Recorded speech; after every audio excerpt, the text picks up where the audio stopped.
Hi, my name is Amanda Murphy, and for my final project, I looked at Ohio's COVID-19 data from January to November 1st to determine whether there should be a second stay-at-home order. 2020 has been a historic year, with tons of different events. We have had everything from wildfires to Trump's impeachment to Biden's election. The most impactful by far has been the COVID-19 pandemic.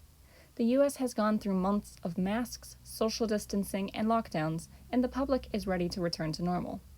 This fall, schools reopened and businesses resumed. It seemed like things were getting better. However, many people disregarded the CDC's guidelines, and so we have seen a resurgence of new cases. With the holiday season coming up, the government must decide what an appropriate response would be to slow the rise of new cases. The questions I aim to answer with my research are whether there was a decrease in Ohio's case numbers after the issuance of the first stay-at-home order, whether there was an increase in case numbers once the stay-at-home order was lifted, and, overall, if a second order should be placed or not. The sample that I used was made up of data from 6 Ohio counties, 2 urban, Franklin and Cuyahoga, 2 suburban, Portage and Clinton, and 2 rural, Athens and Huron. This gave us 60,964 total cases from January 15th to November 1st. For each county, I recorded the number of cases, deaths, and hospitalizations, and the dates of each of these. It is important to note some dates before we get into the data. COVID-19 was first detected on December 31st of 2019, and the first death was seen on January 11th of 2020. It was deemed that the coronavirus had become pandemic on March 11th, and the U.S. saw its first cases on the 20th of January. While the responses were left somewhat up to the individual states, a national emergency was declared on March 13th, and all states were declared disaster areas, giving them additional funding. It is interesting to note that on May 8th, there was a national unemployment rate of 14.7%, this being the highest this rate has been since the Great Depression. Now, in Ohio, a statewide stay-at-home order was issued on March 22nd.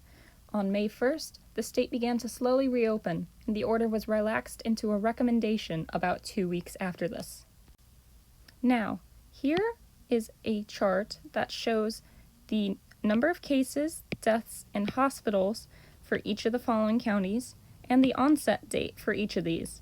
And here we have a distinction between if the cases, deaths, or hospitalizations were before the shutdown ended or after the order was lifted.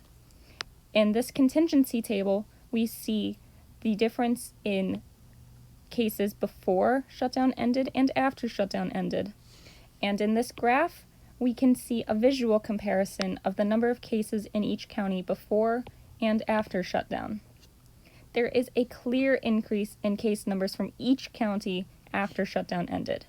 There are higher amounts of cases in urban and suburban areas compared with the rural areas, with an average increase of 964 for the suburban areas, 1,025 for the rural areas, and 27,794 for the urban areas. So the rates of increase are higher in rural and urban areas compared with those in the suburbs. A p-value of less than 0.001 shows us that at a significance level of alpha equals 0.05, there is a significant difference in case rates between data collected before the shutdown ended and the collected after. Because of this, we can conclude that case numbers did decrease with the stay-at-home order, that there is a clear increase in case numbers following the lifting of the stay-at-home order, and if this trend continues, a second shutdown should be placed because we will continue to see increases in the numbers of cases, and these will lead to more death and a longer pandemic.